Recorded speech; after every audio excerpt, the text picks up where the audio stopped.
에스겔 37장 1절에서 7절까지 말씀을 교독하겠습니다. 여호와께서 권능으로 내게 임재하시고 그의 영으로 나를 데리고 가서 골짜기 가운데 두셨는데 거기 뼈가 가득하더라. 나를 그 뼈 사방으로 지나가게 하시기로 본즉 그 골짜기 지면에 뼈가 심이 많고 아주 말랐더라. 그가 내게 이르시되 인자야 이 뼈들이 능히 살 수 있겠느냐 하시기로 내가 대답하되 주 여호와여 주께서 아시나이다. 또 내게 이르시되 너는 이 모든 뼈에게 대언하여 이르기를 너희 마른 뼈들아 여호와의 말씀을 들을지어다. 주 여호와께서 이 뼈들에게 이같이 말씀하시기를 내가 생기를 너희에게 들어가게 하리니 너희가 살아나리라. 너희 위에 힘줄을 두고 살을 입히고 가죽으로 덮고 너희 속에 생기를 넣으리니 너희가 살아나리라.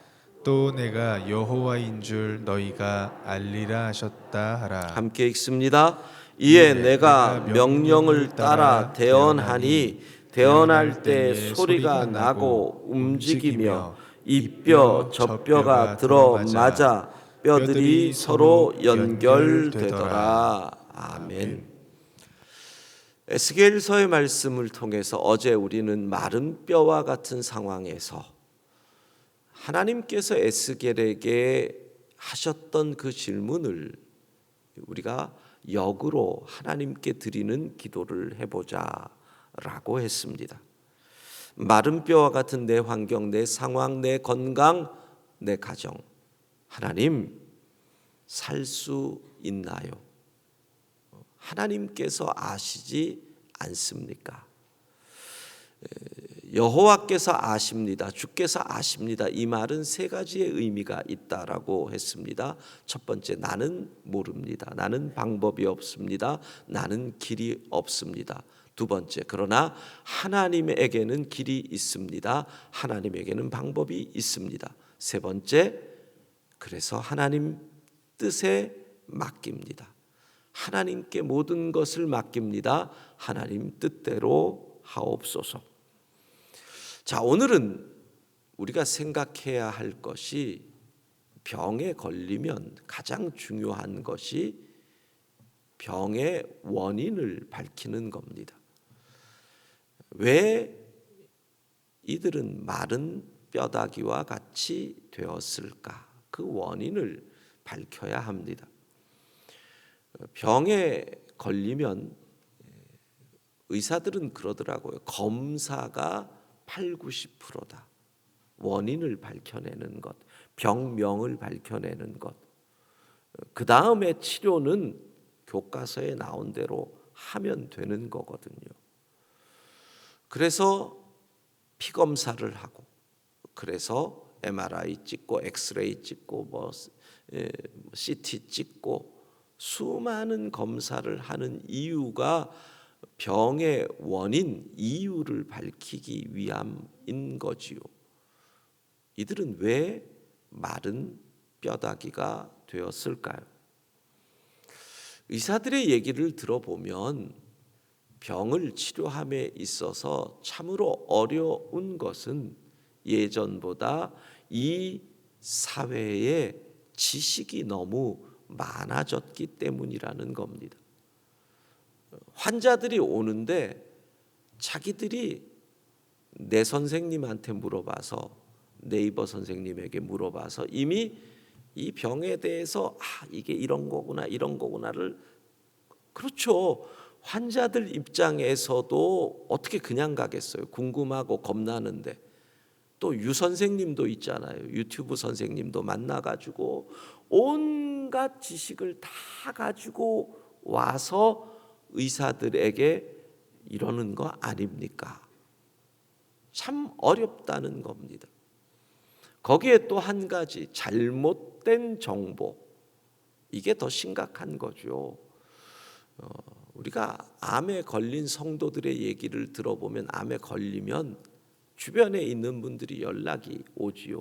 그분들의 연락이 잘못되고 나빴다라는 얘기를 하는 건 아닙니다. 왜? 그게 다 사랑이니까요. 근데 잘못된 정보를 주는 경우, 야, 이게 좋대. 내 주변에 어떤 분이 암에 걸렸는데 이거 먹고 나았대. 문제는 우리가 약해지면 귀가 얇아진다는 겁니다. 그런 얘기에 귀가 솔깃해집니다. 그래서 그 민간 치료 때문에 몸을 상하고 오는 분들이 의외로 많다는 거지요. 잘못된 판단, 내가 마른 뼈다귀가 됐는데 왜 그렇게 되었는지 잘못된 판단을 하는 경우가 참 많이 있습니다. 오늘 성경은 우리에게 왜 이와 같은 마른 뼈다귀가 되었는지를 주께서 말씀해 주십니다. 에스겔 36장 17절을 보면 이스라엘 백성이 고국에 거할 때 그들의 행위로 그 땅을 더럽혔다. 그 땅을 너희가 더럽혔다. 18절 함께 읽습니다. 그들이 땅 위에 피를 쏟았으며 그 우상들로 말미암아 자신들을 더럽혔으므로 내가 분노를 그들 위에 쏟아. 19절 그들이 그 행위대로 심판하여 각국에 흩으며 여러 나라에 해쳤더니, 그들이 심판을 받아서 각국에 흩어지게 된 것. 지금 너희가 마른 뼈다귀처럼 이 바벨론 땅에 사는 이유가 두 가지라는 거예요. 그들이 무죄한 자들의 피를 그 땅에 쏟았다. 권력을 가진 자가 없는 자들을 억압해서 피를 쏟았다. 가진 자가 못 가진 자를 핍박하여 그 땅에 피를 쏟았다. 두 번째, 너희가 내가 그렇게 싫어하는 우상을 숭배했다. 두 가지인 거예요. 피 흘림과 우상 숭배. 지금 그들이 마른 뼈다귀가 된 원인, 피 흘림과 우상 숭배. 자, 우리는 왜 메말랐는지 이 갈증의 원인을 알게 되었습니다. 피 흘림과 우상 숭배. 그런데 또 하나 더 큰 문제가 있습니다. 내가 메말라 있는데 내가 메말라 있는지를 모른다는 겁니다. 내가 마른 뼈다귀가 되었는데 마른 뼈다귀인지도 모르고 살아가는 사람들이 많다라는 겁니다. 나는 돈도 잘 벌고 집도 편안하고 자식들도 잘 자기 앞길 헤쳐나가고 교회도 잘 다니고 건강하고 나는 부족함이 없다. 비슷한 얘기 기억 안 나십니까? 계시록에 나타나는 주의 사자가 라오디게아 교회 교인들에게 하신 말씀입니다. 요한계시록 3장 17절 함께 읽습니다. 내가 말하기를 나는 부자라 부요하여 부족한 것이 없다 하나 내 곤고한 것과 가련한 것과 가난한 것과 눈 먼 것과 벌거벗은 것을 알지 못하는도다. 아멘. 나는 부요해서 부족함이 없다. 나는 목마르지 않다. 나는 마른 뼈다귀가 아니다. 주께서는 너의 가난과 가련과 눈먼과 벌거벗은 것을 알지 못하노라. 모르고 있는 거예요. 하나님은 마른 뼈다귀라고 하는데 우리는 모르고 있어요. 그리고 이 정도면 잘하는 거야 라고 착각하고 생각하고 산다는 겁니다. 말씀을 묵상하면서 이 시대 한국 교회 성도들이 무엇을 잊고 있을까? 제게 두 가지가 다가왔습니다. 하나는 내가 우상 숭배하고 있다는 것을 잊어버리고 있고, 또 하나는 천국과 지옥을 잊어버리고 살고 있구나. 여러분, 조금 연세 드신 분들은 1960년대, 70년대, 80년대 한국 교회에서 선포된 그 강단의 말씀들에 우상 숭배에 대한 강력한 징계의 말씀, 어느 순간 우상 숭배라고 하는 것이 우리 귀에 안 들리고 있습니다. 어느 순간 우리가 천국과 지옥에 대한, 천국에 대한 소망, 지옥에 대한 두려움이 사라지고, 그런 설교를 하거나 그런 얘기를 하면 교인들 협박해가지고 헌금 더 내게 하려고 지옥으로 교인들을 협박하고 있다, 이런 반응이 나옵니다. 우리가 섬기는 이 시대의 최고의 우상이 무엇입니까? 너도 나도 돈신 앞에 절하고 있습니다. 돈신을 섬깁니다.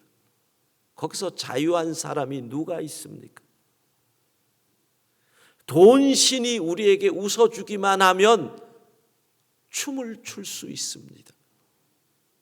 그리고 나는 부요하니 부족함이 없다. 북한에 있는 성도들의 소망은 무엇일까요? 천국 가는 것. 저 중동 땅에서 숨어 믿음 생활하는 성도들의 소망이 무엇일까요? 천국 가는 것. 그런데 어느 순간 우리는 너무 잘 먹고 잘 사니까 여기가 천국인지, 굳이 천국 갈 필요가 있는 건지, 이 땅에서 잘 먹고 잘 살면 다 되는 거 아닌가? 천국과 지옥을 잊고 살고 있다는 겁니다.